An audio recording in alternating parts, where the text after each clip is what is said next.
These are the sights, sounds, and stories of the 2012 Honor Flight of Southern New Mexico's 5th trip to Washington, D.C.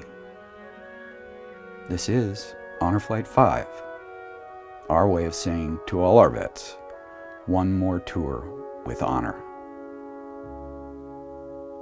This year, 38 veterans were on that tour, 17 from World War II, 19 from the Korean War, and 2 that served in both wars. They had a variety of thoughts and memories to pass on to the rest of us, covering a fairly broad range of the human experience. Maybe most of all, they remind us what it is to be a survivor. Though the vets themselves would prefer to honor those that didn't return, we honor them all for their service, and the ones that made it home for their lives since.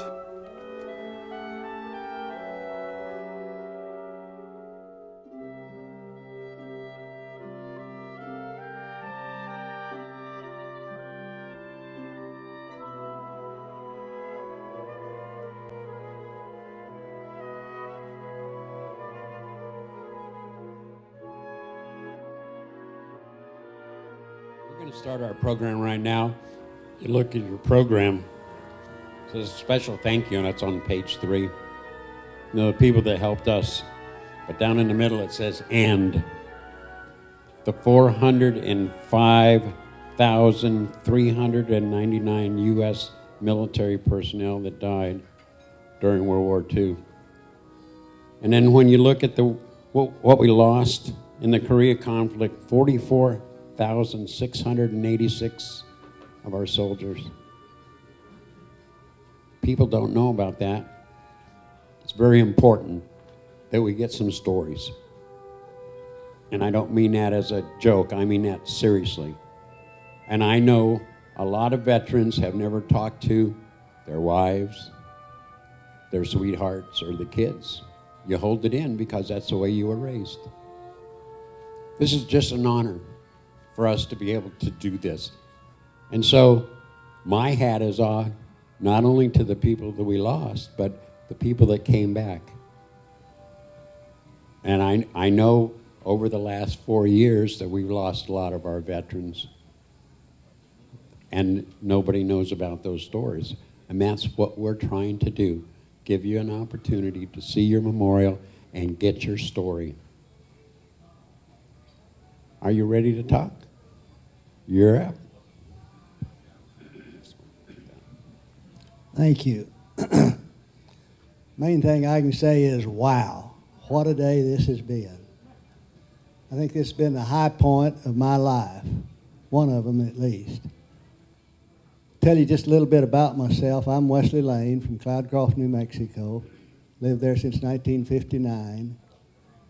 Shortly after getting out of the Navy, I went to college and got a degree and went to Cloudcroft as a school teacher, taught for 4 years, took the principal's job, did that for 4 years, took the superintendent's job and did that for 21 years. I'm still in Cloudcroft. You know, December 7, 1941 was a day that is imprinted in all of our minds, I know. That happened when I was almost 11 years old, 3 days from my 11th birthday. It really had an impact on my life at that age. I was afraid of anyone that might look a little different from me. I knew they were out to kill me because they had bombed Pearl Harbor. As I got a little bit older, I felt cheated because I wasn't old enough to go to the war. I wanted to badly, but they didn't let 11-year-olds in. And I know some guys lied about it. I couldn't even lie about it because I didn't look old enough. But anyway, I followed it through the war. My dad was extremely patriotic. He was postmaster in the little town of Lake Arthur, New Mexico. And he set up in the big plate glass window there at the post office, he set up a display of all of the veterans from the area that were serving. And then when one would get killed, he'd make note of that there in the pictures in that store window. That's the kind of kind of life I lived during the war. I consider myself blessed because I got to live through that. It had such an impact on my life. It helped make me a man, I think.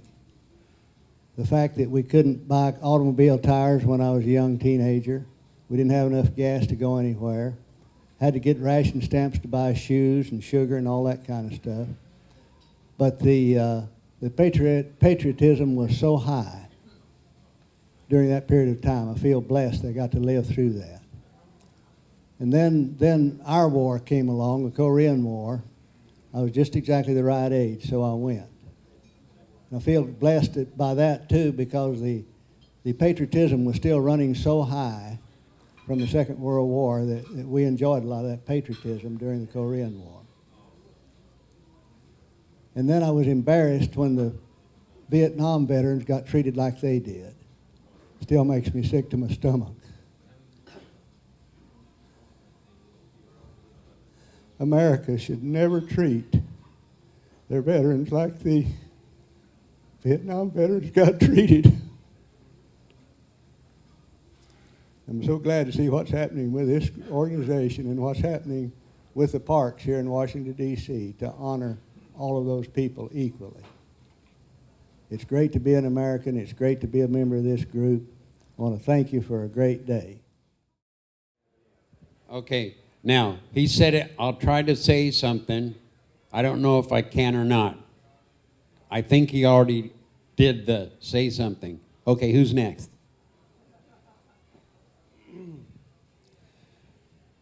I'm probably the youngest one here from World War II. I didn't do the fightings that y'all did, but I've got a story I can tell you about our great nation that's a perspective that you've probably never heard. When I got out of school, I went to work for Standard Oil of New Jersey in South America, Venezuela, under Pérez Jiménez, a blood and guts dictator just like the one they've got now. When I got down there, within just a few days, the Americans told me the facts of life if I was going to live and survive down there. The biggest and first thing they told me was if you get in trouble, don't go to the American consulate. They'll feed you to the wolves. Go to the British consulate. That's a good thing to say about your own country, isn't it? And they said then, if you fail there, they told me a trail going out of camp. And there's a man down there with a boat. Gave him a few believers, and he'll run you over to Trinidad. But then you go to the British consulate, but not the Americans. But we got the word that the old dictator thought people maybe didn't like him, and he's going to have a voting. I think the word was plebiscite. Y'all that know Spanish better than I do, maybe that's not, I think it was plebiscite they called it. I lived down there 3 years through a revolution under that old dictator. I know what we've got here. Well, they weren't completely stupid. They weren't going to pack the ballot box, let nobody vote twice. So what was the next stop? There's an ink that is a purplish, iridescent color. I don't know what it's called. But they had to stick their finger down in the ink bottle, their thumb down to there. You couldn't get that stuff off with a file. Okay? They didn't nobody vote twice. But what happened the next day then?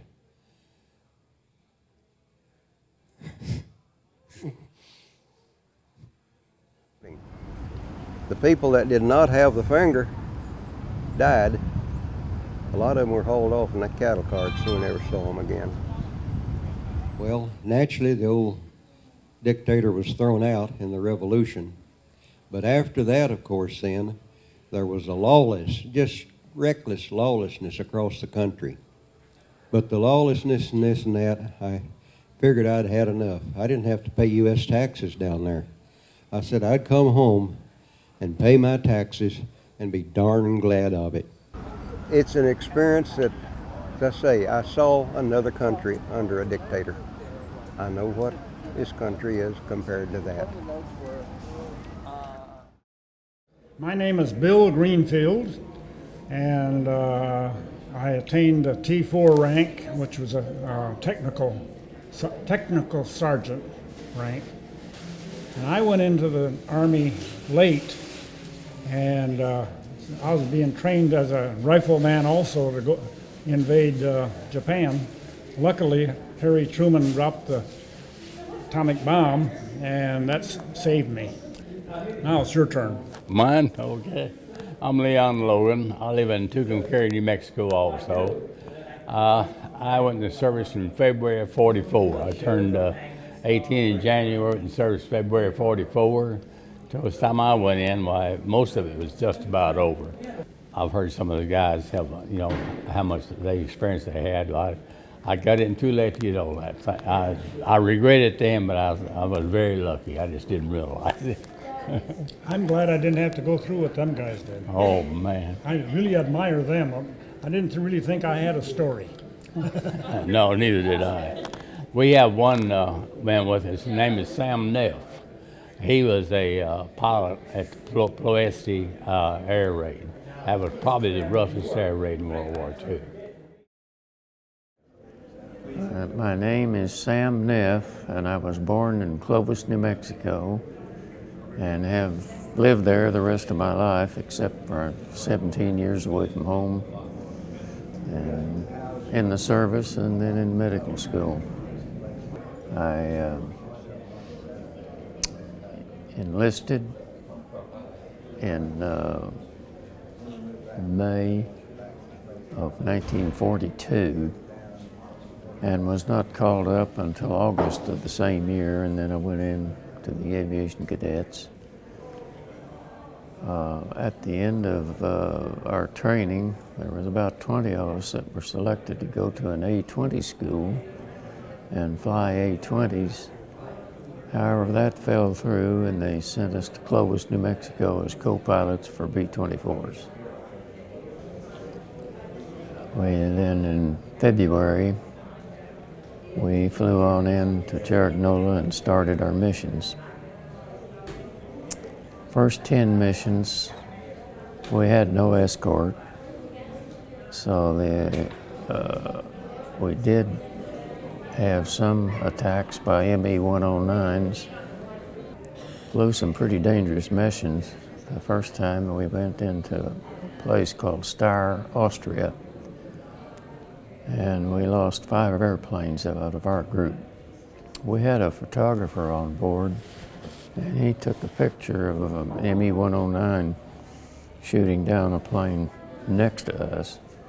He took a picture of that and blew this up to human size, and in our briefing room, this picture was right there for us to look at before we went on another mission. After about 10 missions, we had beautiful cover. They would fly missions covering us. They always flew to our airfield, and they'd fly down the runway upside down, just to show us how hot they really were. We were flying on our second mission to Ploesti, which was the oil supply for about a third of the German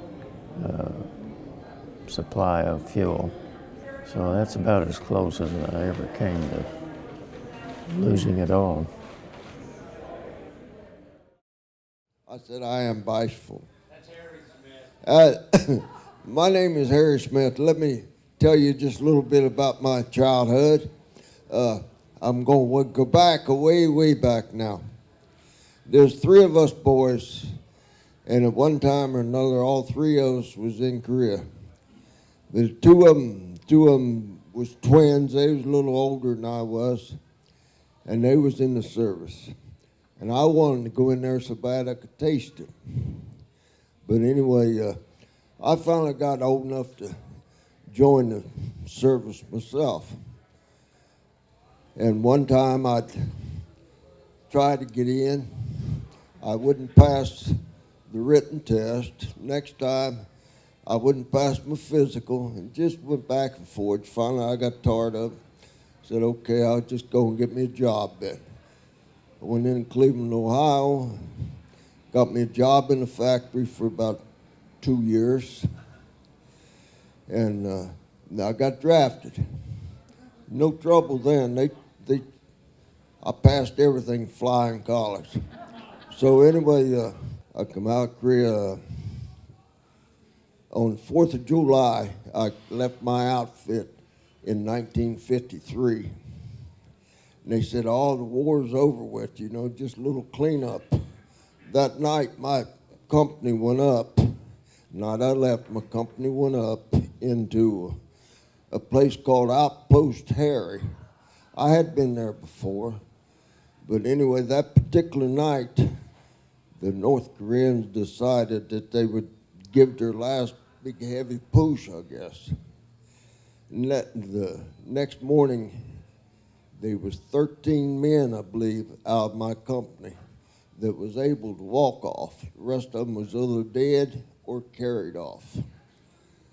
So I was already out of the company by then, but that was the sacrifice that they gave for the country. I was lucky. I was one of the lucky ones, and I thank God for that. Due to the fact that I didn't get a scratch. Well, I did got a little scratch, but on the arm, but it didn't mount to anything. So they offered me a Purple Heart, and I said, "What for?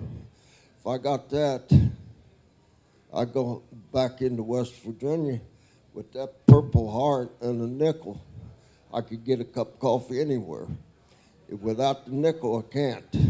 And I cannot explain to anyone how I got it, so I don't want it."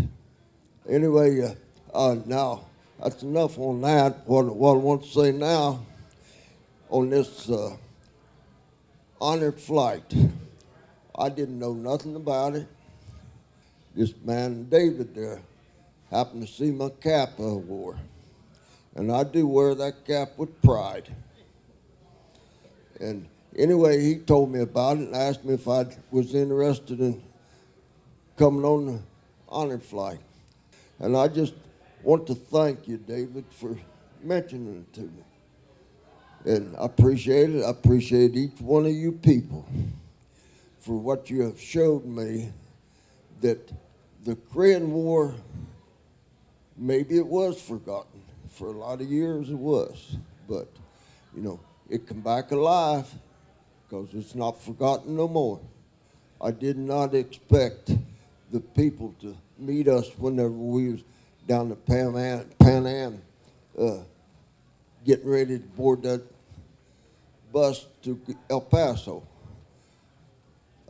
It was way beyond my wildest dream to see people treat the veterans the way you people ask and the way that they have. And I just want to thank each and every one of you. And I just give you the praise. I mean, you say I was the one that deserves the honors. No, I wasn't. I was just another GI in the service doing exactly what I was getting paid to do, and doing exactly what that any other red-blooded American would do very proudly, I believe. And I just want to thank each and every one of you. And God bless each one of you. All right, I'm Daniel Robert Klein. I live in Deming, New Mexico now. I was born and raised in Wyoming. Well, when I was about the age of 17, I decided I'd join the service. So after spending my basic training and stuff like that, I got shipped to Korea. And I figured, being that I was a mechanic, I wouldn't have to worry about anything. And I found out I was wrong. They didn't need mechanics, they needed tank drivers. So I was assigned to the 89th Tank Destroyer Unit, which was a small detachment. And I drove an M46 tank. And I only made it up on the lines 3 times. Third time I come back, the company commander called me in the office and said, "I can't let you go up again. You're not 18. So I figured, well, I'd get shipped out, I'd get sent to the infantry. He said, no, I'm going to keep you. You're going to be the company carpenter. And we lived in a tent city. I said, what do I do? He said, stay out of sight. If I need you, I'll get a hold of you. And where we stored our tanks in this one shop, we had a steel plate that was probably about 15 feet wide and about 30 feet long that covered a kind of a canal. It was solid steel, and so was the tread on the tank was solid steel. I hit it one time a little too fast, and it had froze ice on it, and the tank turned sideways with me, and I took a chunk of the building out that you could drive another one through. The shop officer, the warrant officer, got me out of it, and he related to me what he thought my IQ was, plus several other good choice words, and he was going to park the tank, in which he backed over a Jeep trailer and smashed it flat.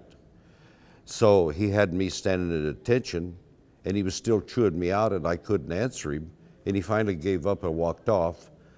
And after a while, we went into his office and told him, said, we know how we can take care of that Jeep trailer because you got an IG inspection coming up. But we need a trip ticket for a Jeep. So he gave us a trip ticket for a Jeep. We went to a neighboring Marine base, stole a Jeep trailer, brought it back, repainted it our colors, destroyed our old one, and we had this Jeep trailer standing tall in inspection. That was one of the fun times. My experience here has been very rewarding. It was much more than I anticipated. I've met a lot of nice fellows and nice people, and some of the people that served in Korea with me.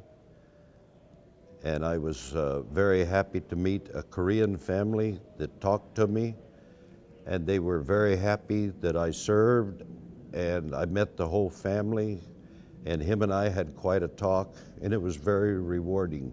It made you feel like that, yes, you did do some good. They're still free to do what they want. And that about concludes what I have to say. I know you did this. I've seen your films before, and I wasn't going to say anything, but right before we left, something happened that I thought that I would talk about. We talk about veterans and the losses, the deaths that around the world in all these wars, World War II, before that, Korea, Vietnam, every place, what's going on right now. Nationwide, there was 7,500 deaths from training flights. There were more planes lost in training accidents during World War II than were lost in battles in and around Japan. And it's really hard to believe, but it's true. Well, I just wanted to bring that up, and that's all I was going to say until this afternoon. I'm Kirby Prickett. I'm a young Korean War veteran, very young. I was so impressed with the young people that came up to us all through the memorials. It just unbelievable. I told the story that 3 young ladies came up to me at the World War II and said, "Queenie, can we ask you a question?" And I said, yes. And they said, "Who is Kilroy?"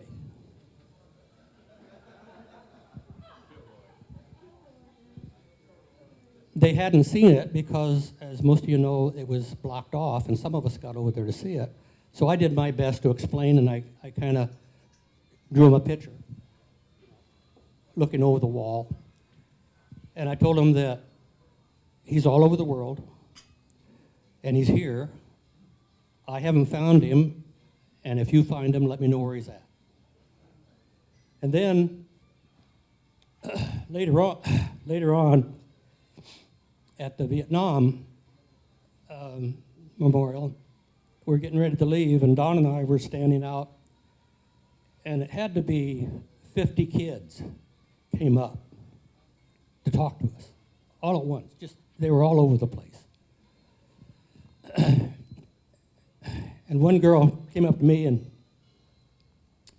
said, "Do you mind if I ask you something?" And I said, "Sure." She said, "Did you know anybody that was killed in the war?" And I honestly said, "No, I did not know anybody that was killed in the war." But and then I couldn't say anything else. So I thought I'd tell you. On June 18th, 1953, I was driving a Jeep from Johnson Air Force Base over to Tachikawa delivering a passenger. As we approached Tachikawa, my passenger said, "There goes the C-124.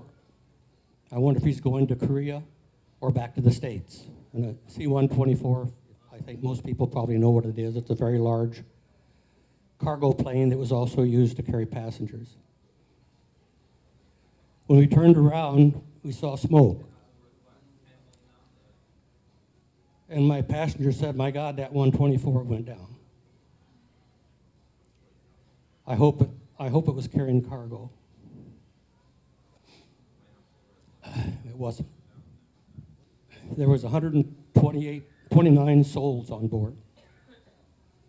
122 men were returning to Korea from a 5-day R&R in Japan. And there was 7 crew members. They didn't die in battle. They died going home after having some well-deserved R&R. So that's what I couldn't tell that little girl.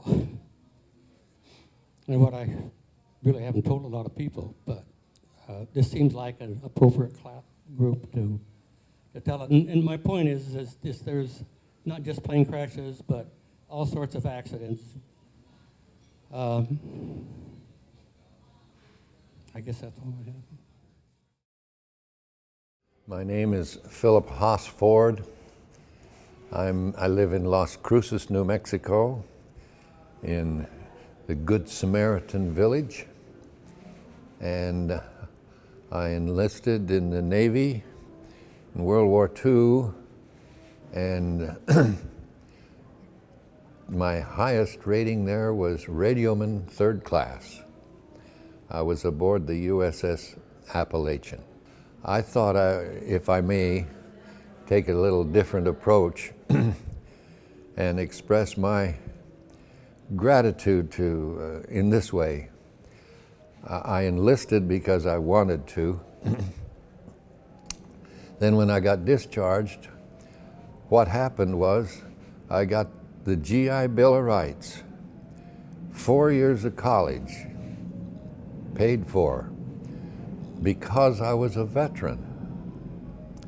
And then I got married and we bought a house, and first thing I discovered is I got a great big deduction off of our property tax because I was a veteran in New Mexico.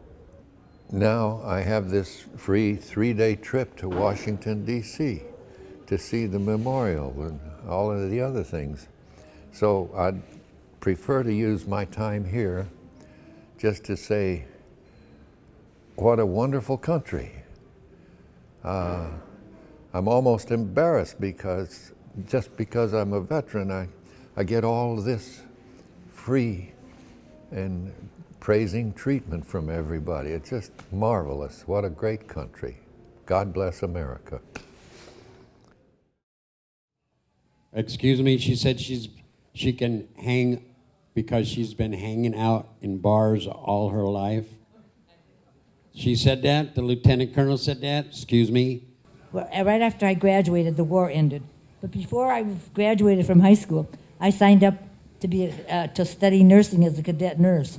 And the war ended, and I thought, oh my God, what's going to happen now? Because my dad worked for the railroad, and they didn't make big bucks. So anyway, I thought I was going to have to, I thought I was going to have to work in a dime store the rest of my life. But anyway, I got into nursing school.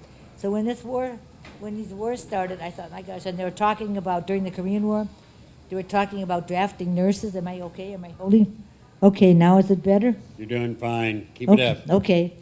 During during the Korean War, I decided they were talking about drafting nurses, and I didn't want to go to the Army because I didn't think I'd look good in that color uniform.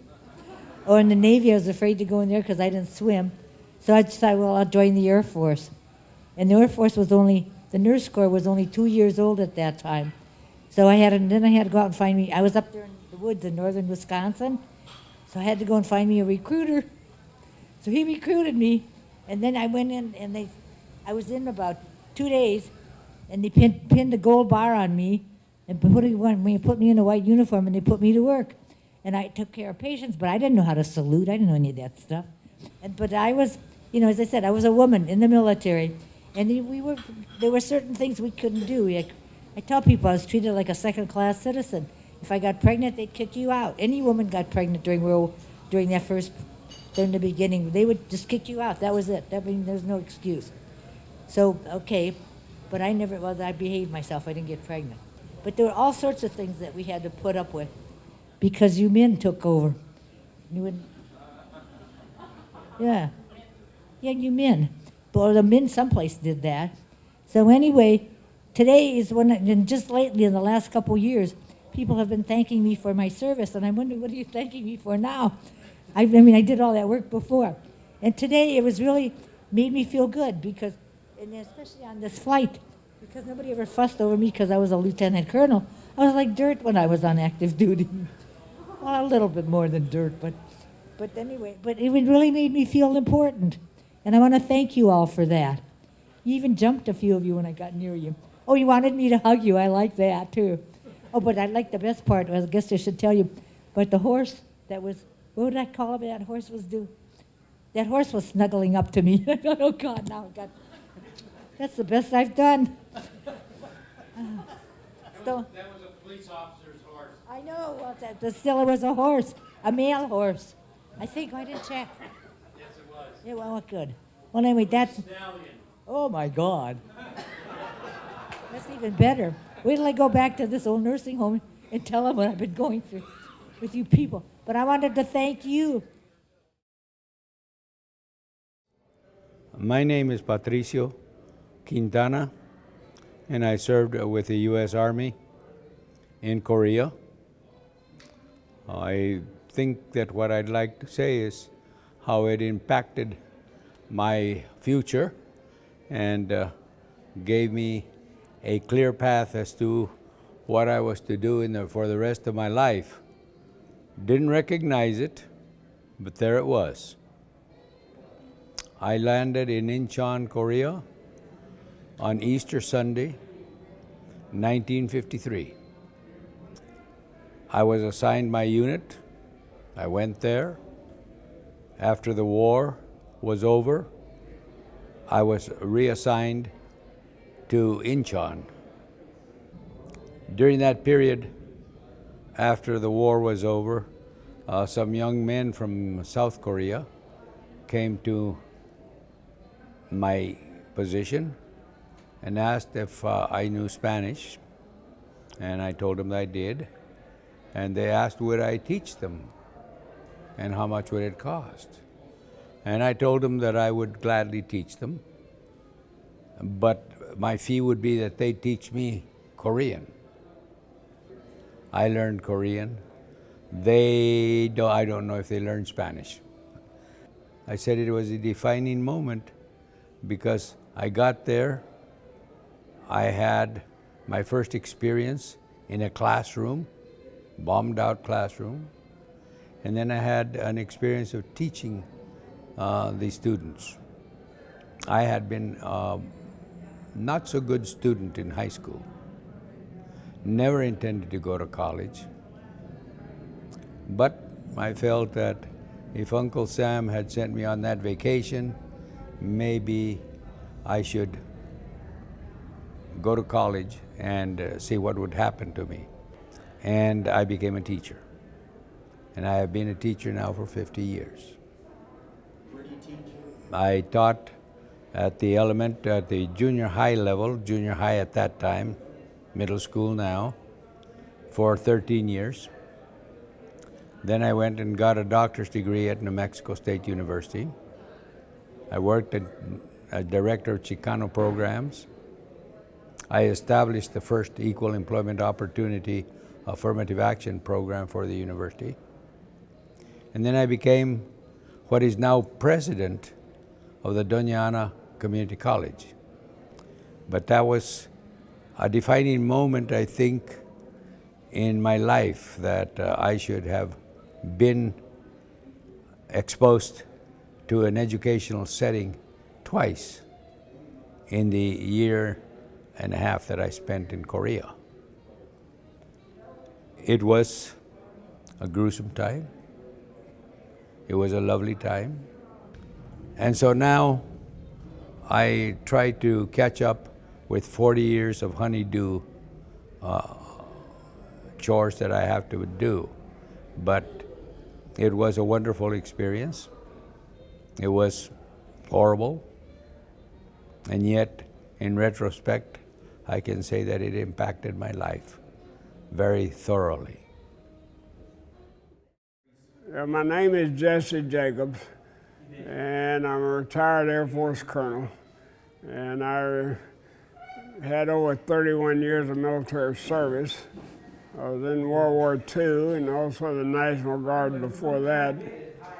And I've been retired now since 1 July '73.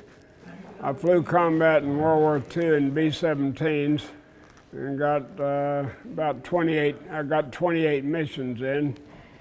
And then I got out for a year and a half and got back in the regular Army Air Corps.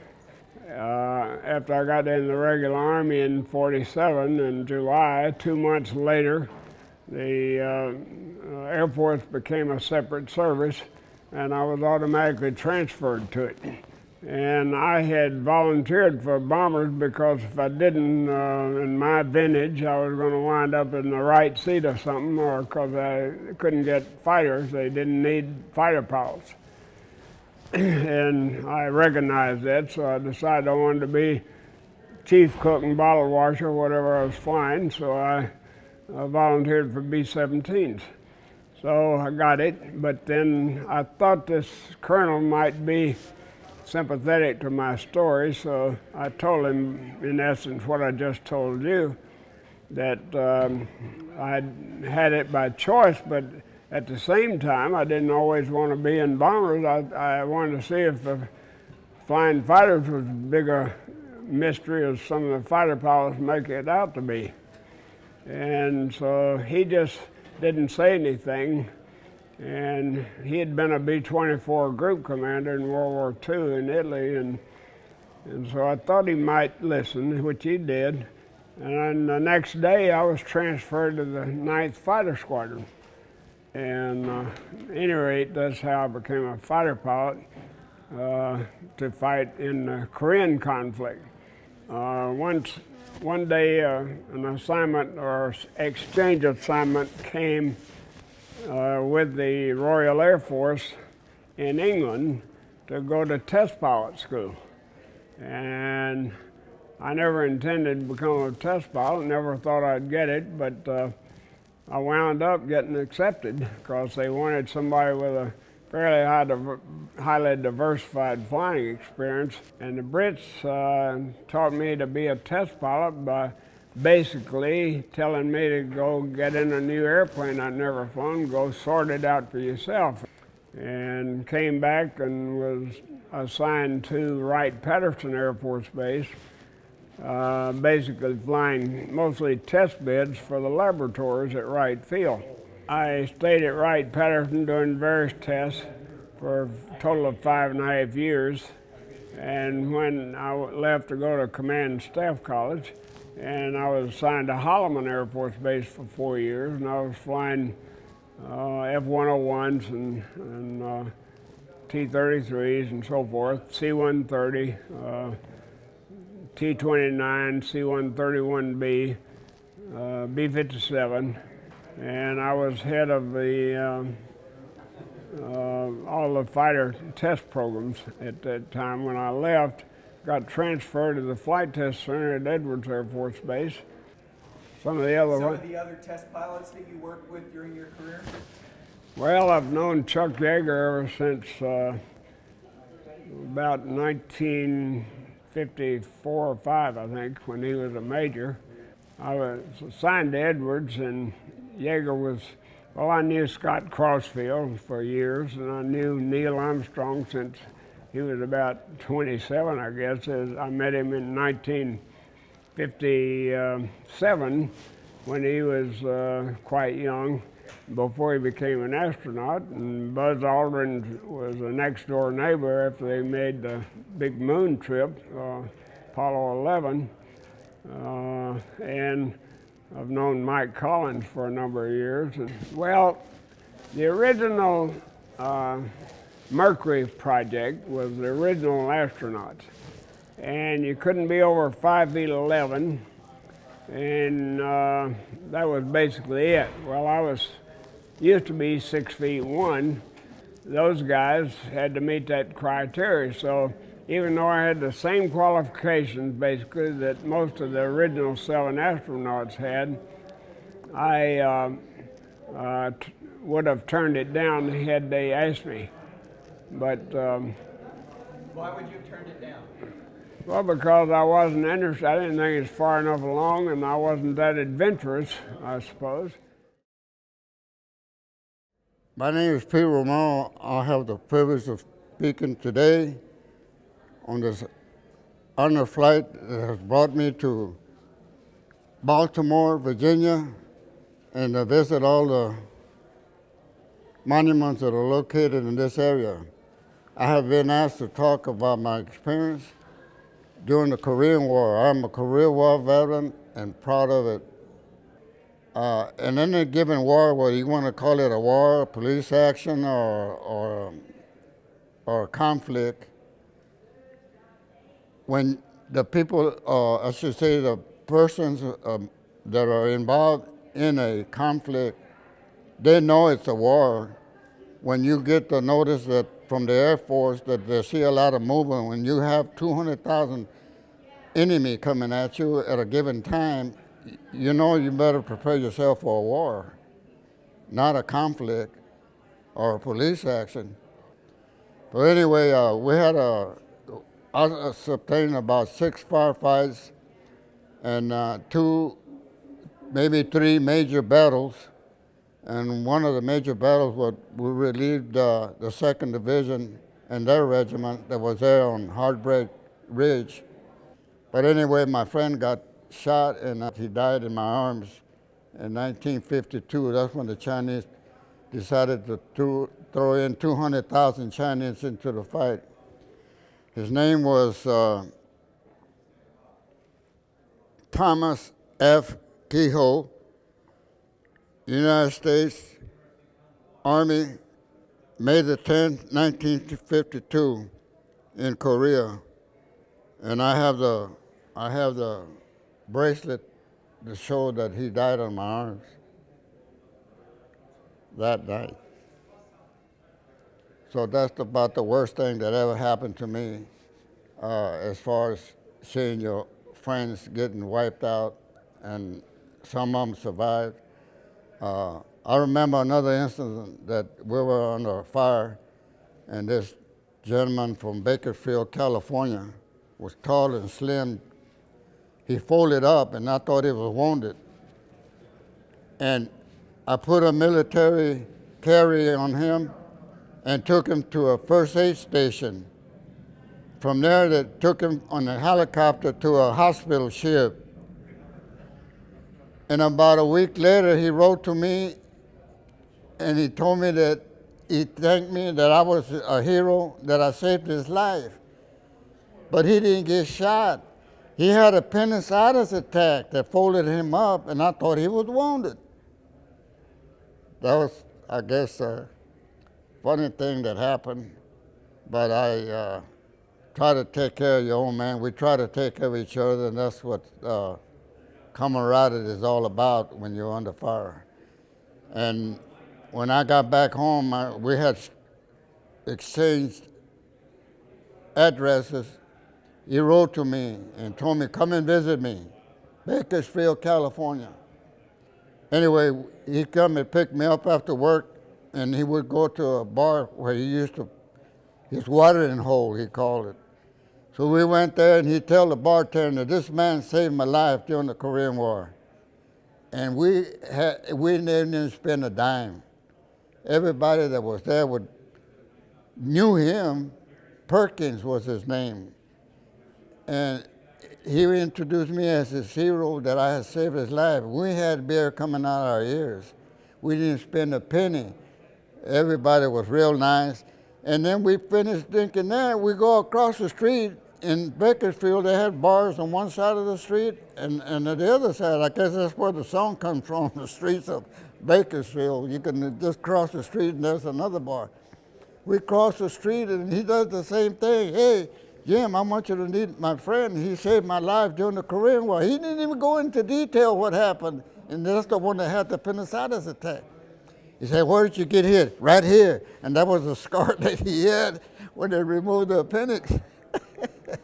But they caught it in time. I guess in reality, I did save his life. So that's one thing that he never said to anybody, but I realized later, but maybe I did save the man's life because they got and saved him. They got the appendix in time before it burst in there, and he might have died from it. I don't know.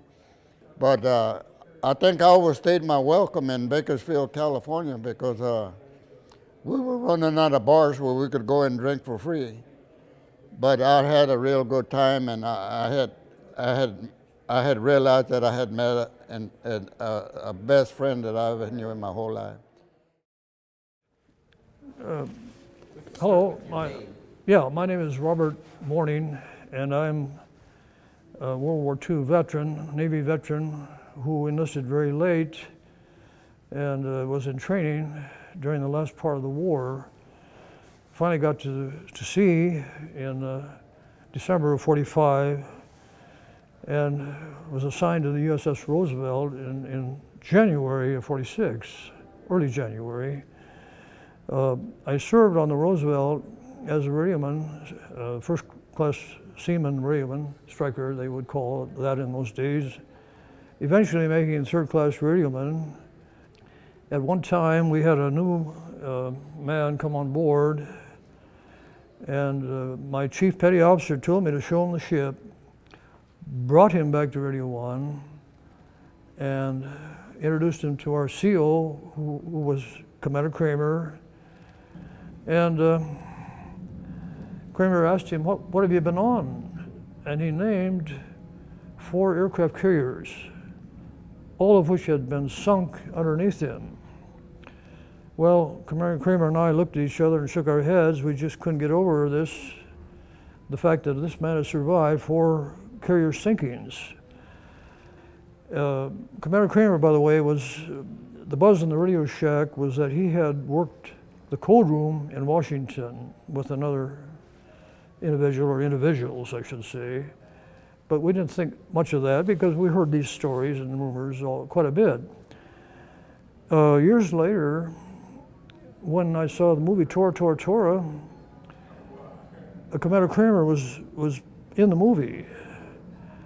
And it turned out that he was, at that time, working the code room in Washington in the movie with the colonel, Army colonel, Signal Corps man maybe.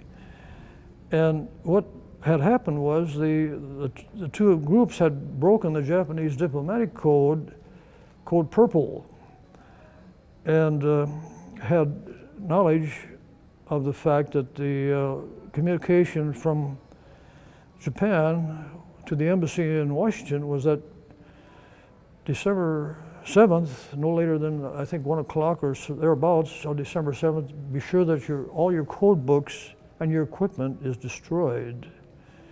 Well, of course, Kramer knew that this was a very serious development and made an effort to communicate that to everybody he could, including the president, if he could, and the chief of naval operations, which was at that time Admiral Stark. Well, that was just December 6th, before the next morning attack. I think if I make commentary on this, I believe that Pearl Harbor may have been an avoidable situation had people responded to Kramer's information. It would have come down a little different had we gone on more of an alert. But they had so many war alerts up to that time, they just ignored it. And besides, Saturday night's a big whoopee time in the Navy, and Sunday morning's a sleep-in time, so you have to factor that in. This is now 48, and I had heard from my mother and father we were going to bring my brother back from the Philippines, who had been killed in combat around April of 45. They were going to bring him back for reinterment, reburial. And so I contacted my CO and I said, my brother's coming back. I would like to go back and be his escort. And it authorized me to go ahead and leave the ship and go back to Minnesota, to Chicago, by the way, first, and report into the Army American Graves Registration, who was in charge of the office, and they were, at that time, a huge warehouse, which had all of the boys coming back in caskets in this huge warehouse. And so I took this telegram, left the ship under permission with my commanding officer, Ensign Chandler at the time, Ensign Chandler, and he said, go. So I went there and reported it, and they said, would you like to see where he is? Well, I was hesitant. A great big warehouse with tall ceiling. I said, all right. So we went in, and here was coffins stacked one on top of the other. And we walked through this corridor of coffins. And I think at that time, if I hadn't had it before, I developed an intense hatred of war. Intense. It's never left me, never. In spite of all the sacrifice and heroism, it's an ugly business. And this is a cost. And the hatred of war, I think every veteran here or anywhere shares that. They should. I think most, if not all, do.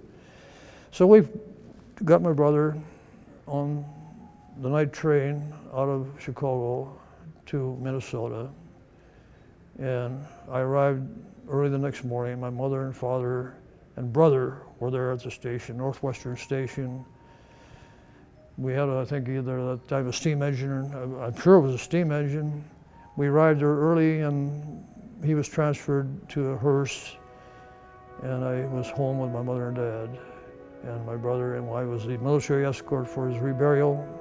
American Legion came out with a full rifle salute, the usual thing, the flag folding, all of that. And that's just about the end of my two experiences that I wanted to communicate.